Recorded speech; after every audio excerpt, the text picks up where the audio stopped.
కింద 2,80,00,000 అనేది గత ప్రభుత్వంలో ఉన్నప్పుడు శాంక్షన్ చేయించడం జరిగింది. మా మాజీ మంత్రి నిరంజన్ రెడ్డి సహాయ సహకారాలతో మేము ఇప్పుడు కొత్తగా ఏర్పడిన ప్రభుత్వంలో పాలకవర్గానికి అలాగే ఎమ్మెల్యే గారికి కానివ్వండి, అలాగే ప్రణాళిక సంఘం అధ్యక్షుడు చిన్నారెడ్డి కానివ్వండి, మన కలెక్టర్ గారికి కూడా దృష్టికి తీసుకెళ్లడం జరిగింది. ఆ ప్రాసెస్ లోనే భాగంగా ఈరోజు మేము ఈ కార్యక్రమం అనేది చేపట్టడం జరిగింది. అయితే అది టెండర్ అయింది కానీ ఇంకా అగ్రిమెంట్ చేయలేదు. అక్కడ ప్రజలకు ఎంత ఇబ్బంది ఉందంటే చాలా గుంతలు పడినాయి, చాలా మంది కింద ఉడక పడడం జరుగుతుంది. ఎన్నిసార్లు సమస్యలు తీసుకెళ్ళి ఉడక చేస్తాం చూద్దాం, ఇంకా కోడ్ అని అన్నారు. కోడ్ అయితే ఉడక చాలా డేస్ అయింది కాబట్టి మేము ఎమ్మెల్యే గారికి కానివ్వండి, ప్రణాళిక సంఘం అధ్యక్షులు కానివ్వండి, అలాగే స్థానిక కలెక్టర్ కానివ్వండి చెప్పడం జరిగింది.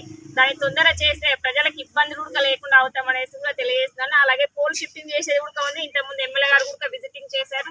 అలాగే ప్రణాళిక సంఘం అధ్యక్షులు గారు కూడా సారూష్యం కూడా చెప్పడం జరిగింది. అలాగే కలెక్టర్ గారు కూడా చెప్పడం జరిగింది. పోల్ షిఫ్టింగ్ చేయాలి, అలాగే సైడ్ డ్రైన్ కూడా చేస్తే, అలాగే బీటీ రోడ్ అనేది మన బీజేపీ కాలువ నుండి మన సుభాష్ చౌరస్ వరకు అవుతుంది అనేసి అందరికీ తెలియజేసుకుంటున్నాను. తొందర చేస్తే ప్రజలకు కూడా ఇబ్బంది లేకుండా ఉంటుంది అనేసి తెలియజేస్తుంది. వ్యవసాయ శాఖ మంత్రులుగా ఆ ప్రభుత్వంలో ఉన్నప్పుడు పిపేరు పట్టణానికి పంచరాపల్లి నుంచి ఈ రోడ్డు యాక్చువల్గా వనపర్తి నుంచి పిపేరుకి బీటీ రోడ్డు కంప్లీట్ చేయాలనేది ఆలోచనతోటి ఫస్ట్ నాసనల్లి నుంచి ఈ రోడ్ని స్టార్ట్ చేయడం జరిగింది. ఒక బిట్టుగా చేపలబాగు వరకు, చేపలబాగు నుంచి పిపేరు సుభాష్ చౌరస్తా వరకు 15 కోట్లతోటి ఈ వర్క్ స్టార్ట్ చేయడం జరిగింది.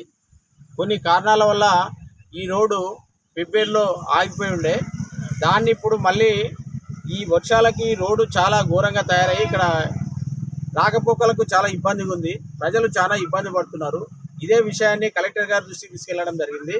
కన్సల్ట్ ఎమ్మెల్యే గారికి తీసుకురావడం జరిగింది. ఇక్కడ ఉన్న ప్రణాళిక సంఘం ఉపాధ్యక్షుల వారికి తీసుకురావడం జరిగింది.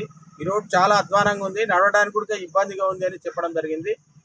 అటువంటి పరిస్థితుల్లోనే అక్కడి నుంచి రెస్పాన్స్ రాలేదు. మళ్ళీ నిన్న డిపార్ట్మెంట్లతోటి మేము ఒకటే చెప్పినాం, అసలు మీరు రోడ్ చేస్తారా లేదంటే మేము జనాలతో కలిసి మేము ధర్నా కార్యక్రమం పెట్టుకునే పరిస్థితి ఉంది, ఇక్కడ చాలా ఇబ్బందికరంగా ఉంది అని చెప్పిన వెంటనే ఈ డిపార్ట్మెంట్ వాళ్ళు ఈరోజు రోడ్ స్టార్ట్ చేయడం జరిగింది. ఇప్పుడు స్టార్ట్ అయ్యే రోడ్డు ఇప్పుడు ఏదైతే సంస్కృతి పెట్రోల్ పంపు నుంచి బీజేపీ కెనాల్ వరకు ఈ వర్క్ కంప్లీట్ చేస్తారు.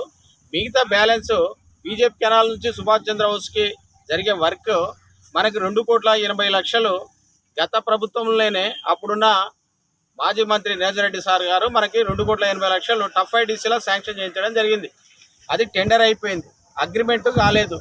అది అగ్రిమెంట్ అయిన వెంటనే ఆ రోడ్డు డ్రైనేజీ కంప్లీట్ అయితే పోల్ షిఫ్టింగ్ చేస్తే ఈ బీటీ రోడ్డు మిగతాది కూడా కంప్లీట్ చేయడానికి కాంట్రాక్టర్ గారు సిద్ధంగా ఉన్నారు, ఇంజనీర్స్ వారు కూడా సిద్ధంగా ఉన్నారు. అది విషయం.